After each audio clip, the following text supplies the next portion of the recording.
Doctor કોમલ Savaliya. New mom, આ reel તમારા માટે છે, છેલ્લે સુધી જોજો. મમ્મી બન્યા પછી લાઈફ બિઝી હોય છે, પણ આ કોમન મિસ્ટેક છે એ વેઇટ લોસને રોકી રાખે છે. જેમાંનું પહેલું છે જમવાનું સ્કીપ કરવું, જેના લીધે તમારું મેટાબોલિઝમ છે એ સ્લો થઈ જાય છે. બીજું છે બાળકનું વધેલું જમવાનું છે એ જમવું, જેના લીધે એક્સ્ટ્રા કેલેરી એડ થાય છે. ત્રીજું છે પ્રોપર જમવાનું જ નથી.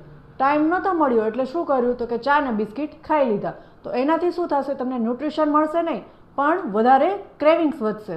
એનું સોલ્યુશન છે 3 પ્રોપર મિલ્સ લો, જમવાનું સ્કીપ ના કરો, બાળકનું વધેલું છે એ જમવાનું તમે ન રાખો, પોર્શનને કંટ્રોલ કરો, જમવામાં પ્રોપર પ્રોટીન એડ કરો, દાળ છે, પનીર છે, એગ્સ છે, અને હાઇડ્રેશનને મેન્ટેન રાખો.